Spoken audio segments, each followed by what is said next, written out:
Morning, world.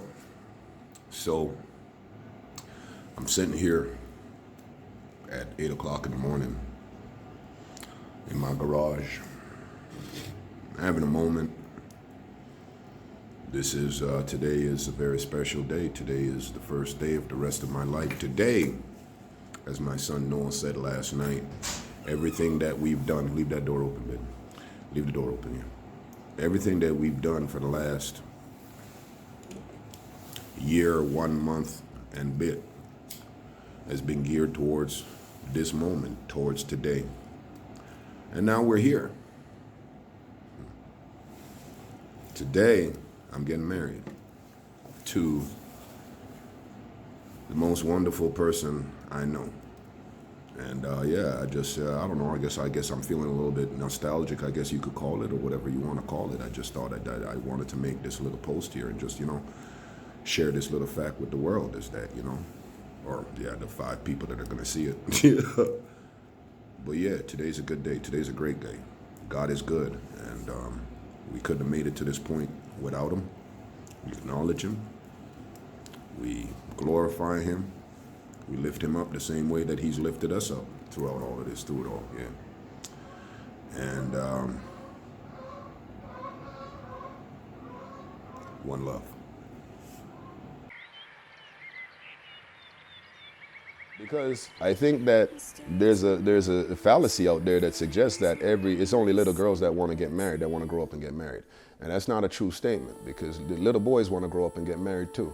And they want to have families, and they want to take care of them, and they want to braid their daughter's hair, and you know what I mean? And I was that little boy, and I'm that little boy still. And so this is just, the fulfillment of that.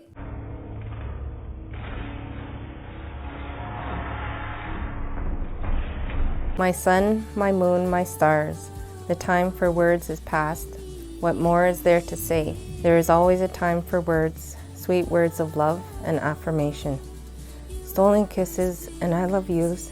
Moments spent talking, laughing, loving.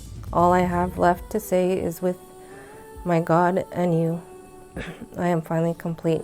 When you find a soul that you recognize as your own, allows you to grow and flourish. I've been praying my whole life to finally meet the man of my dreams, whose character and values are of the utmost importance to my existence. You bring out the best in me, and never have I felt alone when I'm with you. From the moment that we had met, you were honest and genuine. You have been consistently the same man from day one until this day, that we are standing in this moment.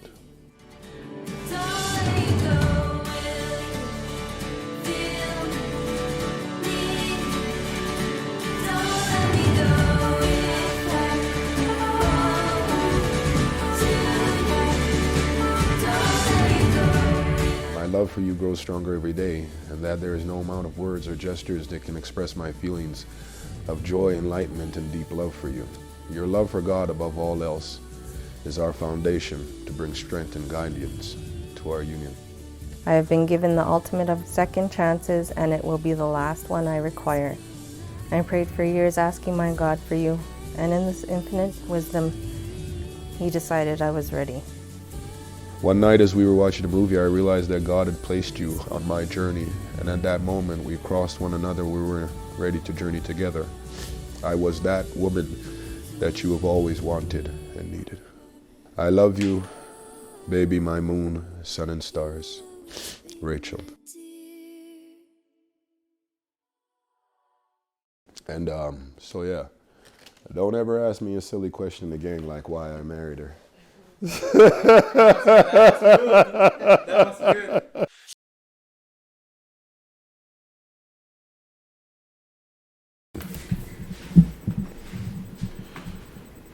Go ahead. Hi. So who I am. Who are you? Oh my goodness, who are you? I like you didn't tell God. us who you are. You've moved right on and you haven't told us who you are. Who are you? I like gymnastics. Well, we don't get to know who you are? Until we get My name is Callie. Okay. I'm 8 years old. Awesome. And I like gymnastics and gym. Mm-hmm. And I'm in grade 3. Mm-hmm. And yeah, Are you dad's favorite? yes, mom and dad's. Mom and dad's favorite? But mostly dad's, right? Okay, cool. And dad's your favorite too, right? Well, mom and dad. Yeah. You're only saying that because mom's right over there. I know I can see her. It's okay. That can stay between me and you. That's all right. Okay, cool. So, what is school like for you? I mean, we just talked to Brooke, and Brooke says that she actually enjoys staying at home. However, you are a social butterfly. I mean, we can't get you to sit still, and I know you like to visit and socialize. And so, do you miss being at school, being in the classroom? Miss your friends? Yeah. Talking to the teacher? Yeah, it's kind of tough, eh? Yeah, but it's okay. I mean, this is different, but the plus side is that we get to spend more time together, right? As a family. That's awesome. That's great fun. And we're maybe going skating today. I'm sorry? We're maybe going skating today. Shh, don't tell anybody. Okay. We might be going skating today. Okay. We'll see. Okay. All right, baby. Thanks very much. Love you. Give me a kiss. Love you. All right. See you. See.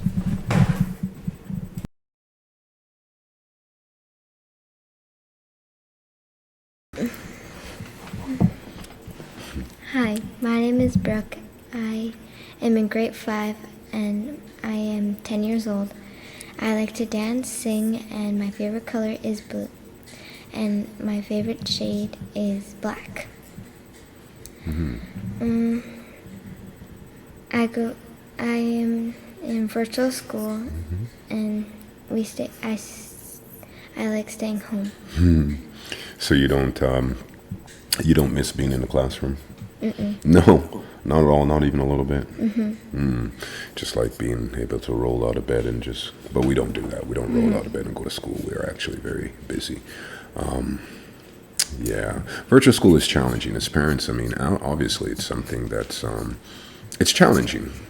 There's no two ways about that. Having said that, for us, it's been a blessing because, we just genuinely enjoy spending time together, and virtual school has allowed us to just spend even more time together. So yeah, for us, this really works. All right. Because thank you. Sees you.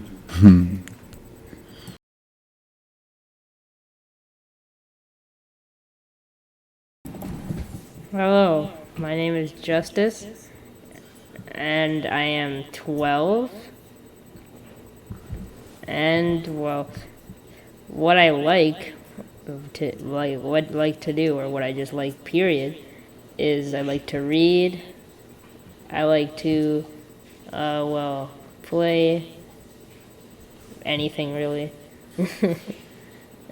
I like to make stories that I usually don't finish, because I'll start a story and then I'll never finish it, and it'll just be forgotten. You should start finishing some of those stories. Yeah.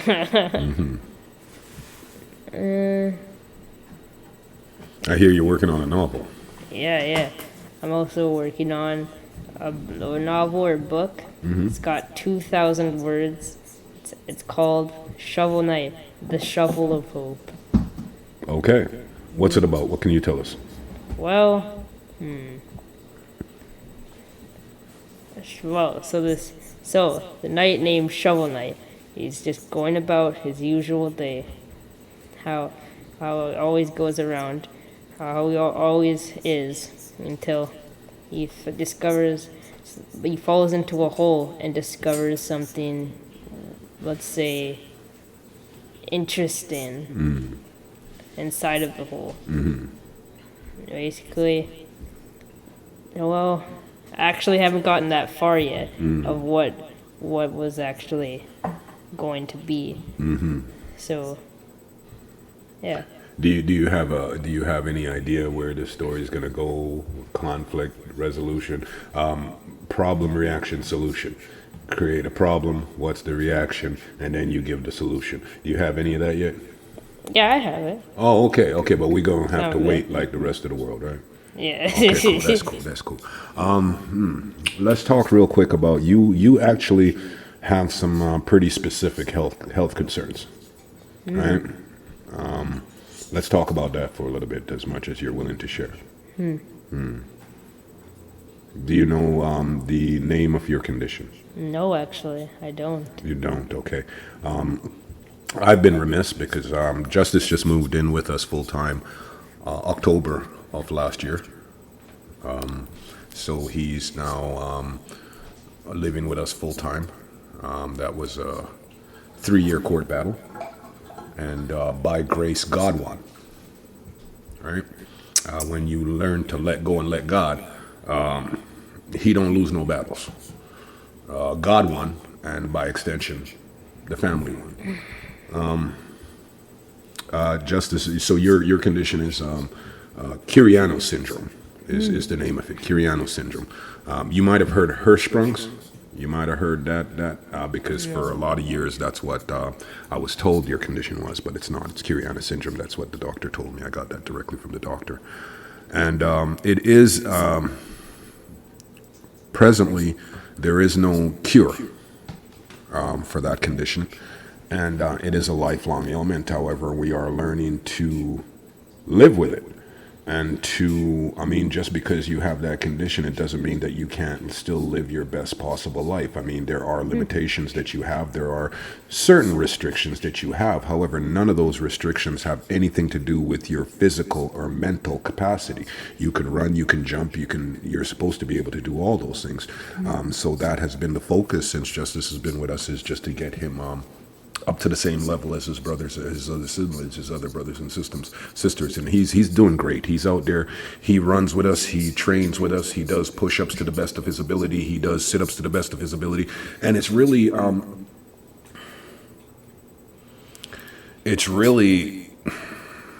teaching him how to do everything,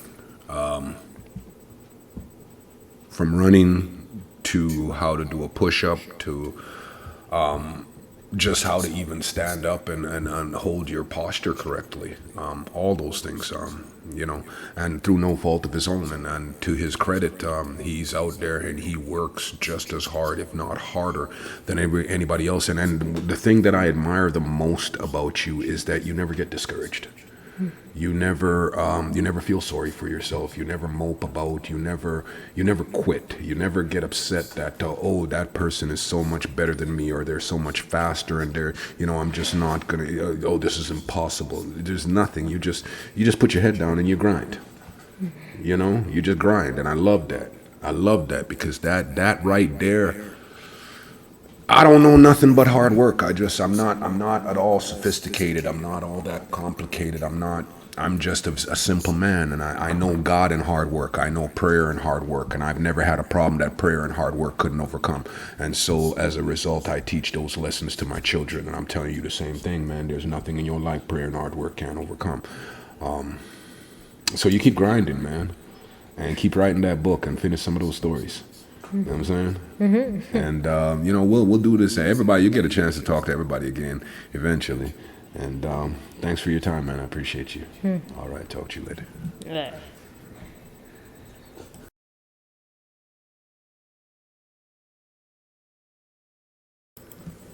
Oh, my name is Ryder. I'm 13 years old. Just turned 13. Yeah. On January 21st. Mm-hmm. And I like playing soccer with the kids outside. And like helping people. Like playing with people.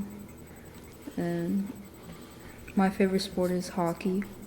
And the second one is soccer. And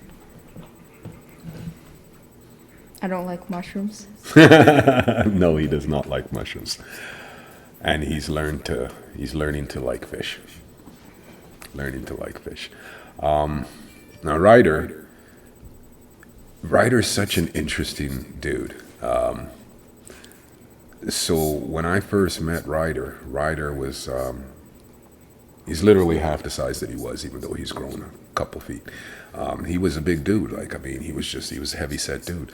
And however, I saw something just really interesting about this guy is that when he used to go we lived over in St. Vital, over in Nova Vista there was a park right behind the home, and he'd go out there and play soccer, and I'd watch him go. And I mean, he couldn't run very fast, very far, very long. However, when he did run, like, he just had the quickest feet. Like, I mean, he would just like quick, like Barry Sanders quick. And I was like, dang. It's a big dude, but he quick. I says, well, maybe offense, maybe football offensive line, right? Maybe football offensive line. And then we came over to this side, and we started last spring. We started on this journey here where we were just actually he started shedding pounds prior to that because we just changed our diet as a family. We changed our diet and started. We don't count calories. However, we do monitor what we put into our bodies, and we monitor the amounts. So we changed his diet and got off the entire family's got off the McDonald's and the processed foods and the fast foods, and we eat cooked meals and so on and so forth. And he just started to drop the weight. And I thought that he was just a big guy, but what I didn't realize was that I thought he was a big guy with quick feet. What I didn't realize was that he was a little guy trapped inside a big body. Right? And so he dropped the weight, and Ryder is an absolute animal in the gym. Like, I mean, I can't put obstacles in front of him fast enough. It doesn't matter what I ask him to do, he just do it. And he don't. My favorite story, when we first started out, they were running. I was on the bike because I was coming off the hip replacement, and we run laps now like it's nothing. We run now, it's 5 laps. When we first started, it was 1 of the complex, and each lap is a kilometer and a half. Yeah. And Ryder and Jordan are the 2 fastest in the family, and they were going back and forth on time and so on and so forth. And then Ryder got injured. Ryder's been injured since summer. It's like, and he's just a problem with the foot. It hurts to run, so shut it down, stretch it, treatment, data. We've been going back and forth, and he's just now finally, yeah? Yep. You can run again without pain and discomfort? Sometimes, so it's still, yeah, and with everything going on with COVID, it's hard to get an appointment to go see anybody, right? So we've just had to patiently monitor it, and it's been months that he's been dealing with this injury, and it's just so frustrating for me. So I can't imagine how frustrating it must be for him, because I know what he's used to being able to do, and to not be able to do that, that's frustrating. So I'm frustrated just for him.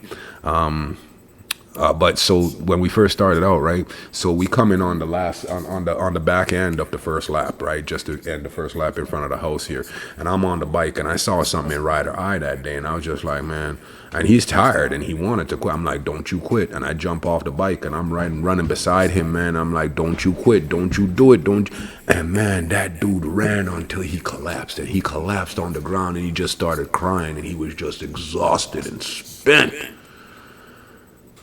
And I was like, damn, that's special. That's special right there, because the dude was willing to die before he failed. I'm like,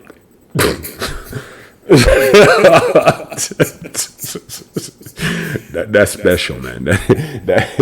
That's special, man. Like, before this is all said and done, I'm gonna write a book about you. Yeah. So I just, and as this journey, whatever this is, progresses, you'll see more of him, because I'll feature him in the gym and what he's able to do, because he's an animal. He's an animal. Anything else you want to touch on, man? No, that's it. I'm just real proud of you, man, because like, you just work, man. You just work. I just love that. Like, you were that one guy when we started. He was the one guy I didn't have no problems with. I didn't have to motivate him. I didn't have to. After that day when he collapsed, that was it. Something triggered inside of him where he said that, you know what, there's something inside of me, and I'd like to explore that. And I respect the heck out of that, because yeah, God put something inside of him. And he trying to dig it and find. He trying to dig inside himself to get that. And I respect the heck out of that, man. Keep doing you. I appreciate you, man. Thanks for your time. All right. Okay.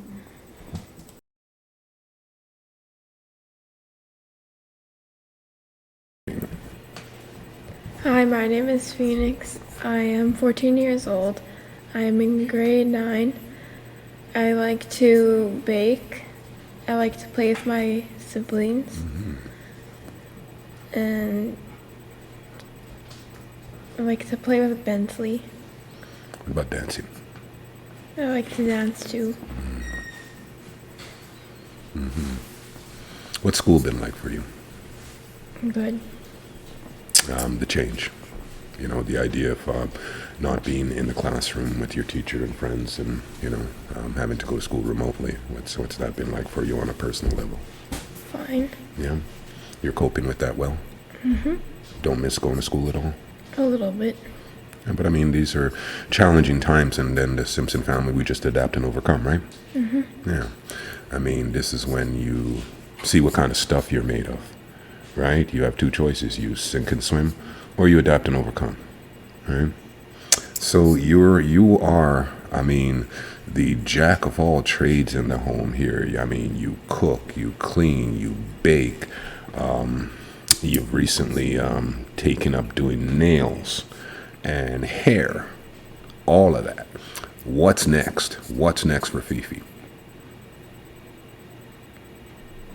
I don't know. What do you think? What do you think you'd like to try next? What mountain do you think you'd like to try climbing next?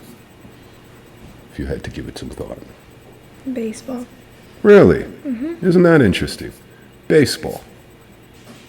Okay. There you have it. The next mountain for Phoenix is baseball. All right, baby. Thanks.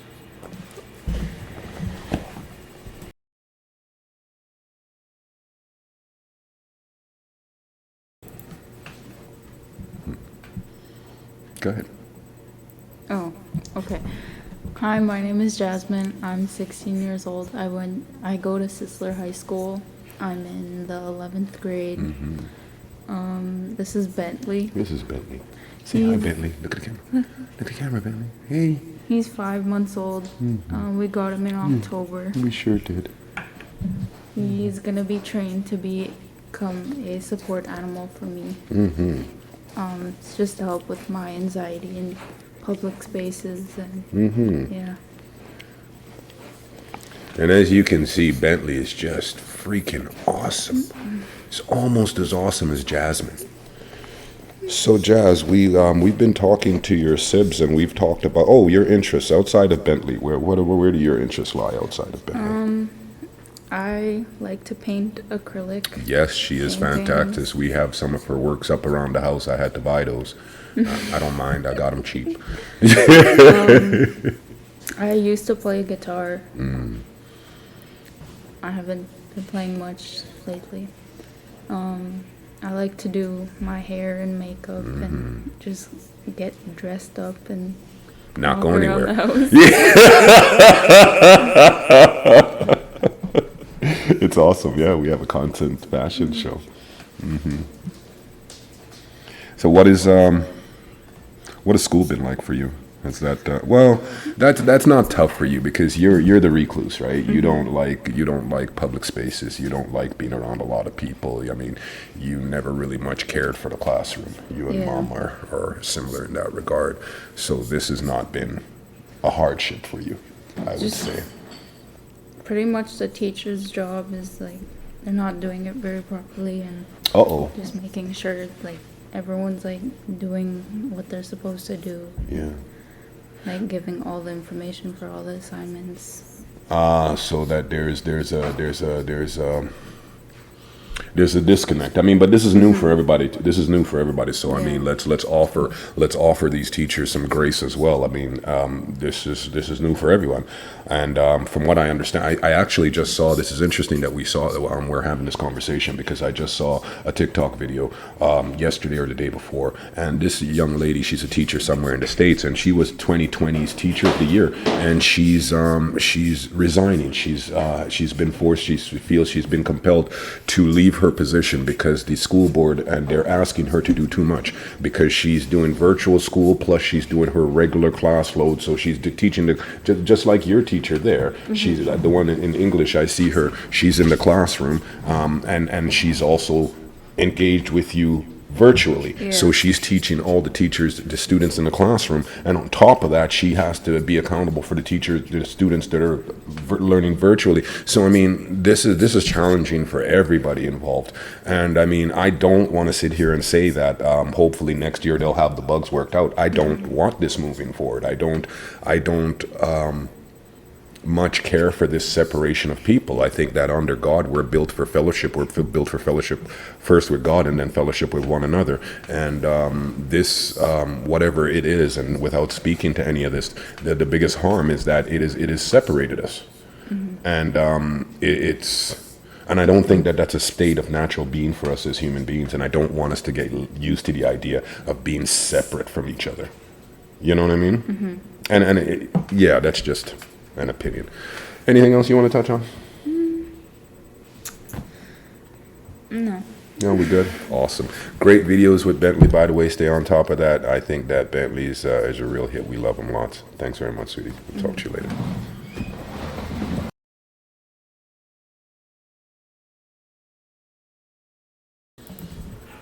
Alright, what's going on, guys? It's your boy Jordan, and this is my bio. So I am a 6'5" senior at Sisler High School. My hobbies include playing sports, mostly basketball and volleyball, playing video games, and eating. Let's talk about your body quick fast. How many pounds you put on since spring? So in the spring, I weighed about 170 pounds. I now weigh 185 pounds. Solid muscle. That's just work. That's dope. Let's talk about school quick fast. You're going remotely. And tell me about that. What's that like for you on a personal level? Yeah, so at the start, it was kind of weird because some of my teachers weren't doing online classes, so it was a little hard for me to keep up. I had to do everything on my own, and it's just that motivation piece, I guess. But other than that, there's no sports, so that's kind of bummy. I can't see my friends that much. I see my friends about a couple times a month. And yeah, it just kind of sucks, but it's all for the better because it allowed us to do the things we need to do, like work out every day, and just full access to us to just get better, make ourselves better. I appreciate that. And I mean, that's difficult though, because I mean, I feel for you. I feel for, in particular, I feel for you and everybody that's graduating this year or was supposed to graduate this year. I feel for all the kids that were supposed to graduate last year. I myself did not graduate, right? I'm a high school dropout, right? Noah had a grad, Nathan. You know, to my way of thinking, I'm like, you know, you're born, you go to school, you basically, as a young person, your entire life is like, there's certain milestones that you look forward to. And like grade 12 grad is one of those that you really, it's like missing your own wedding almost. It's almost that significant. And I don't say that to add to your anxiety. I just feel like it's really unfortunate. Yeah. And, you know, if all things go well, we could still have a grad June 30th, if all things go well, but I'm just hopeful for that. Yeah. Yeah, we pray into that and we try to manifest our reality. My thing is this, and again, I never speak outside my lived experience. And it's like, it's disappointing, yes. Absolutely, it's disappointing. Generally speaking, though, we serve a loving God. And what happens is that it's been my experience that when things don't work out according to my plan, that's because my plans were not in alignment with God's will for my life. And when I let go, now I can fight that and try to enforce my will. And I've been doing that for a lot of years and it didn't get me anywhere. And then you learn to let go and let God. And what I found is that every time, when things don't work out as you would hope that they would, and you just trust and obey, I have found 110% of the times that when I didn't get my way, it's because God had something else in store. And what God had in store was better than what I had imagined. And that's my own lived experience. So I just encourage you to hold on and to keep the faith and keep your body ready. Because, you know, when the time comes for you to get back on the court. As you said, this pause, if you would, has afforded us an opportunity to, get at your body and just get you where you needed to be. You know what I mean? You've done some great work. Mom and I are really proud of you and all your sibs, really. It's been a long, hard ride, but I mean, we here, and we ain't looking back. And teamwork makes the dream work, and we just push forward. You know what I mean? Simpsons overcome and adapt and overcome. We just keep pushing forward by grace. Thanks, man. I appreciate your time. Right. All right.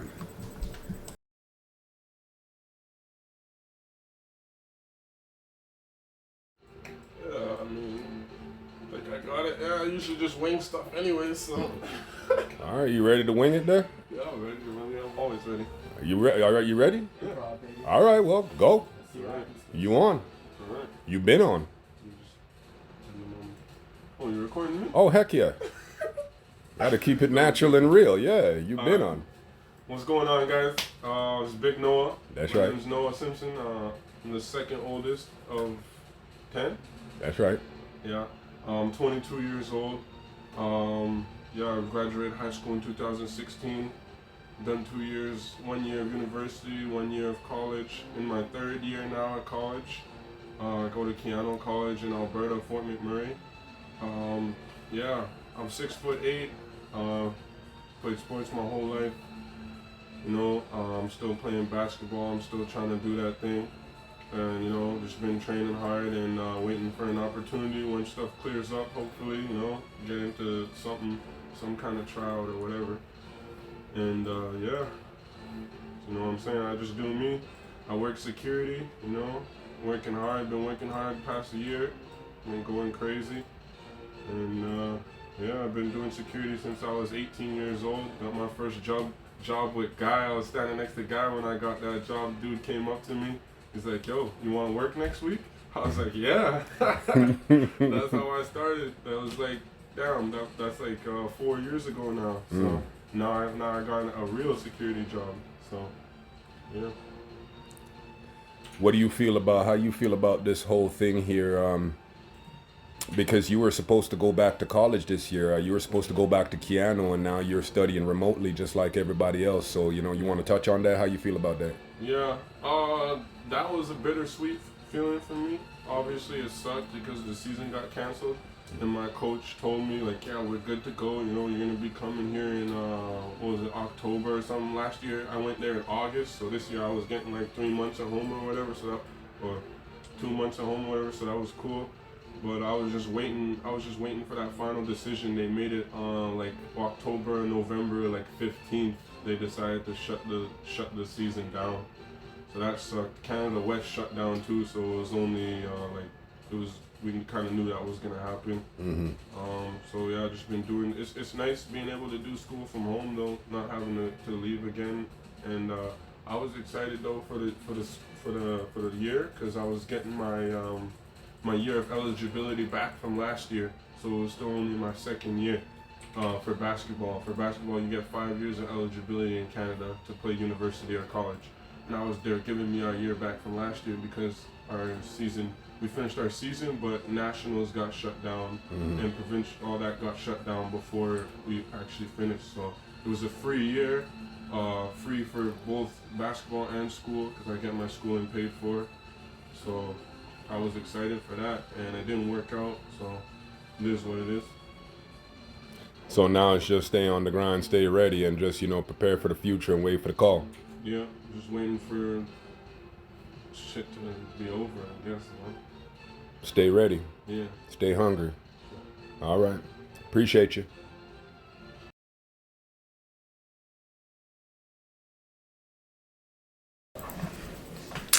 All right. You've met our children. And now here's an opportunity for you to meet us. Mom first. Mom first.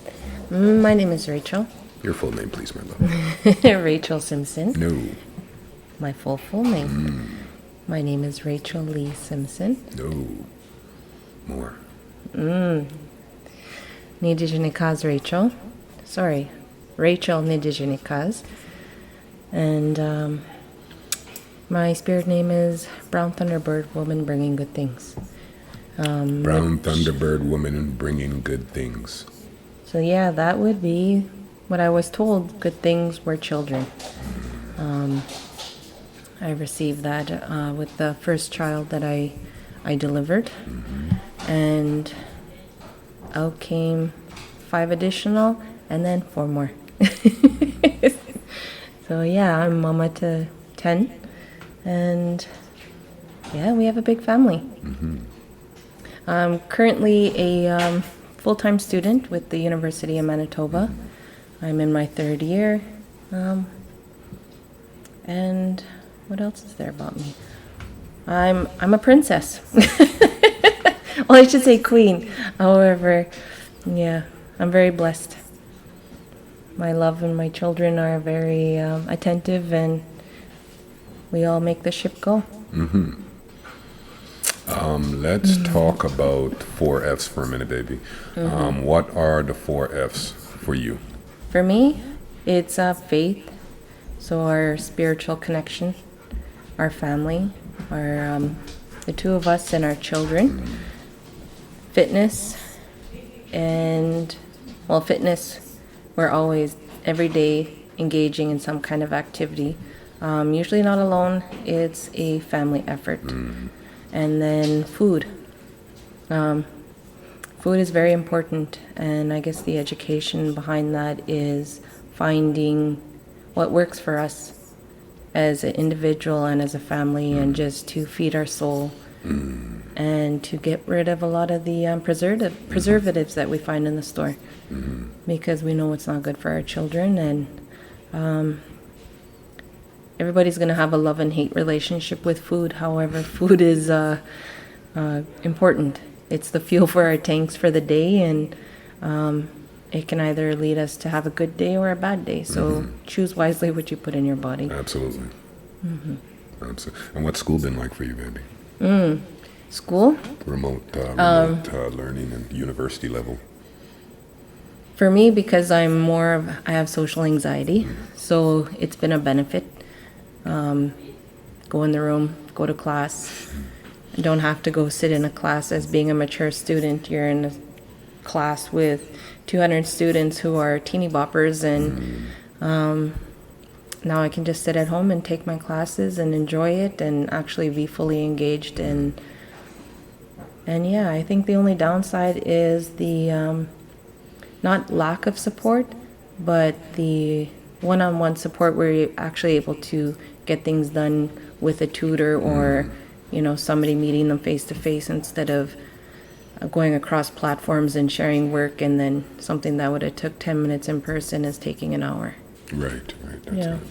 And I mean, God bless the teeny boppers, they're just getting started on their journey. Yeah. And fun has to be a big part of their life as well. God bless them. And I mean, that's it. Just God bless them. I mean, we're not trying to say anything bad about them or remove them from the classroom or anything like that. It was just a question, and she answered her truth. So, anything else you want to touch on, baby? Let me ask you this. What do you hope to gain out of this, other than it being a very elaborate exercise for my anxiety and my mental well-being? What do you... Out of what? The whole, because we're kind of just, what do we hope to accomplish? What do you hope on a personal level to accomplish by doing what we hope to do? It's just the overall wellness of starting at home. And then when you start at home, then you're able to help those outside your home. Right. Either your immediate family or your close friends. And then from that step, then your community. So everything starts at home first, within myself. And then I can go to my partner or my children. But yeah, it all starts with myself first.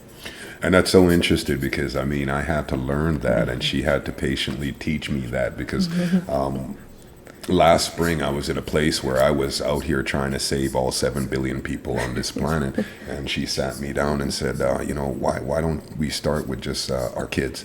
And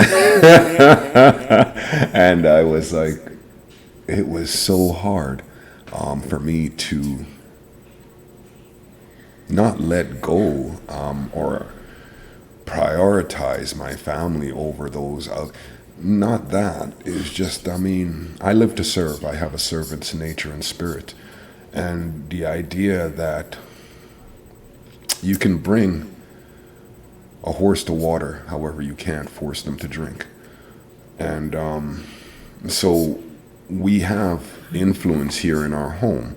So we've decided to just focus first on our home. And if that flows over into the rest of the world, then that's great, or into our community, that's great. However, our priority has to be our children, and to ensure that everybody inside this home is all right first. For me, to go back a little bit, I mean, for me, what I hope to attain out of this is this is actually therapy for me, because I mean, what's near and dear to my heart is trauma. And I mean, I intend to tell my story over the course of however long we do this. I mean, and my hope and my desire is that if that can help, what's that, baby? No, I was just thinking, it's like, yeah, your story, but we have like two stories, and then our come together story. Yeah. So it's like two sets of traumas that are similar. Not trauma, there's a multiple. It is trauma, yes. Yeah. But from the same trauma, similar trauma, but from the masculine and feminine perspective, which is what is so interesting about the dynamic of our relation, because obviously you're female, I'm male, and similar trauma, however, from the opposite ends of the spectrum. Yeah. And and I mean, my hope is that, because trauma is so very, very important. And really, what is at the heart of this is to break generational curses. That's what's at the heart of this for me, because within myself, I identified certain things that I had learned from my family that had been passed down from generation to generation. And I mean, while there were good things, certainly, wonderful things that I learned from my family that I wouldn't change for the world, there were also things that weren't so wonderful, that were a detriment to my personality, and I was then in turn turning around and teaching those things to my children. And once I identified that and figured out how I could change that, then we started on this journey, because nothing for us is more important than God and the ability to offer our children something more than what we had, which is not to say that we want to give them $1 million lifestyle. That's not it. We just want to give them well-being, the ability to not have to battle trauma. I just want to add that when Please. you're talking about it's the cultural trauma, not cultural trauma, but it's also decolonizing. So that trauma that is not culturally appropriate, or, is like those things that happen intergenerationally is also colonization coming into our cultures. So is either what we were taught from colonizers, or is it actually from our ancestors? So we have to break down what we're going to pass along, the colonial culture or our ancestors' culture. Ancestral culture. And I think that's really something that we need to look at, because there's, in both our cultures, I'm Ojibwe. And I'm Jamaican. So there's similarities in our cultures. Absolutely. And a little differences. However, I think there's more similarities than differences. And I think as human beings in general, I think that if we come together and just looked at ourselves, we'd find that we're more alike than we are apart, or different. And the thing is, though, I don't really want to dwell on that piece, right? Thank you, sweetheart. I Lights out. I don't want to dwell on the piece about identifying and cultural differences and so on and so forth, because I would much rather, yes, those are very real challenges that are present, and I think that how we combat them is to educate our children to be aware of these pitfalls, because they are out there and they can be a detriment if you allow them to. Yeah. if you allow them to, they can absolutely be a detriment. They can absolutely be a stumbling block to your progressing and growing into a good, godly, kind, and decent human being. Having said that, it is my lived life experience that the biggest detriment to my own advancement as a human being has been my attitude. Not white supremacy, not, being disproportionately targeted, disproportionate numbers in jail. All of that is real. Absolutely. All of that is very real. Yes. But that's not what held me back. It was my attitude about it. It was my attitude that held me back. It was my attitude about all of that that kept me trapped, kept me stuck in that place for all those years.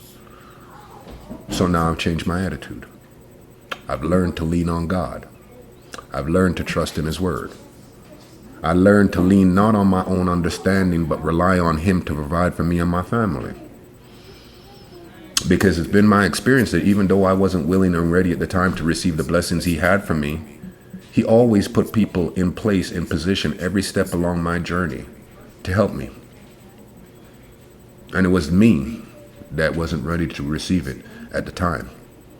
And it's all these years later that I look back, and it's like that poem Footprints, when you're talking about footprints in the sand. You say, how come in the toughest times of your life you only see one set of prints? And he says, my son, my precious child, I love you, I would never abandon you. During those times when you see one set of prints, it was that time that I carried you.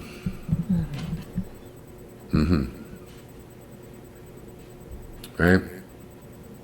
So I can only ever speak to my lived experience. That's it. And I happen to think that, I'm not completely unique in a lot of the things that I've endured.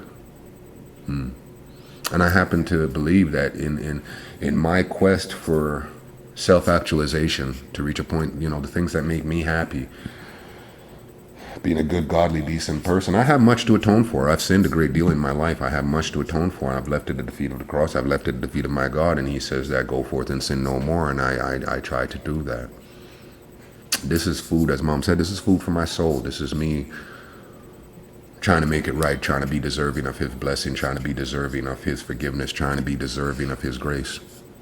So I'm a servant. And if I can serve in any small way, if anything that I have to say helps to encourage someone in any small way, then it is well with my soul. Are you going to introduce yourself? We're moving backwards. I'm Ian Simpson. I am father of 10. Originally, I was a father of four boys only. Now I have girls, and having girls is different, man. If I'm a girl dad. Yeah, I'm like Kobe. I'm a girl dad through and through, man. Like I've got boys. I've got great big giants of men for boys. But let me tell you, man, I'm a girl dad, man. Yeah, I love having daughters. I love braiding their hair. I like listening to their little stories. Dance sessions. You say, I heard once you say that when you have a son, they'll hold your hand for a time. When you have a daughter, they'll hold your hand for life. That's a true fact. Sons, after a while, they'll stop giving you kisses on the cheeks and stuff like that. And then that goes from a kiss to the cheek to a punch in the shoulder. It's like, oh. And when you got boys that are big like we do, it's like, yeah, no, don't touch me. Get away from me. It's, I really sincerely hope that my wife avails herself of this opportunity and tells her story, because hers is, let me tell you, I admire your strength so much. I mean, I don't know anybody stronger. I've never been around anyone stronger. It's not my story to tell. And here's something interesting that's really hard for me to endure. I'm committed to the idea, we're committed in our family to the idea of communication, because that way we don't build resentment, right? And so, we've been in counseling. We're big fans of talk therapy. And this is a shout out to Selena Albright from, where's she at now, sweetheart? New Direction. She's from New Direction now. We've been in counseling since spring of last year, and it's been fantastic. And we are big fans of talk therapy. Jasmine is in counseling as well. We're looking to get the other kids, because, there's been a lot of trauma over the years, over the generations, black and brown people. There's a lot of trauma involved with being, and it's not me sitting here pointing a finger at anybody. I'm just saying it's my responsibility to try to make this right for my family. So that's what we're out here doing. So one of the things is that I found out that she doesn't like to talk much about her past, and that's just like, it's so difficult for me, because I just want to help her to face that and help her to come to terms with it, right? So we're in a session with Selena on Wednesday, and she let out a simple truth. She told it, just a little small story, and she told that story before, and she just added a little detail, and I was just so broken. I was just like, and then I understood in that moment why she doesn't communicate with me about these things, because in everything she's always thinking about me first, and she knows that I can't not have an emotional reaction to certain things, that I'm just not wired that way. I'm every bit as much as an empath as she is, just in a different way, where she goes inside. I just want to go, so she doesn't speak, and it's like, that's so, and I just came to that realization, and I didn't say anything, baby. I kept that to myself. And that's like, I need to be stronger, because I need to be stronger so that when she tell me something, that, I don't become broken, and then it becomes about me instead of you being able to process your pain, And I need to be stronger, and I just, wow. Yeah. So that's my, I have to be stronger so that I can help her to bear her load, because she helps me to bear mine every day. And nobody should have to endure that. Yeah. You good, baby? Yeah. So this is this is us, man, and this is what we out here doing. We're just, at the end of the day, we're just trying to heal. We're trying to heal ourselves, and we're trying to help our children heal. Heal our inner child. Yeah. So that we can raise healthy children. Yeah. That's facts. I want to stop being a child trying to raise children. I did that for a lot of years, and that was because of my own personal trauma.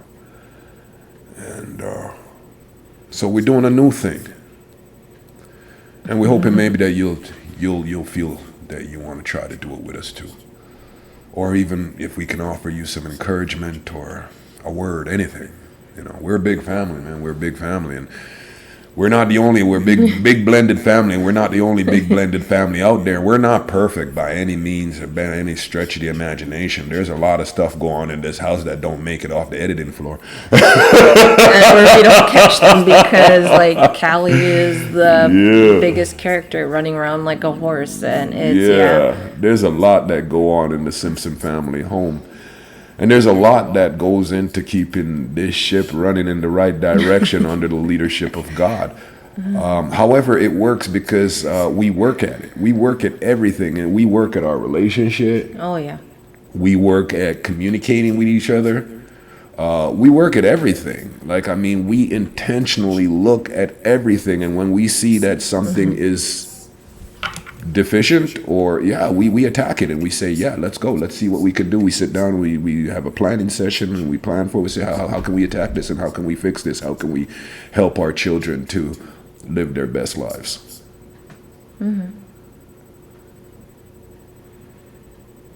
So our journey has been a long one. However, we have a journey that's still continuing.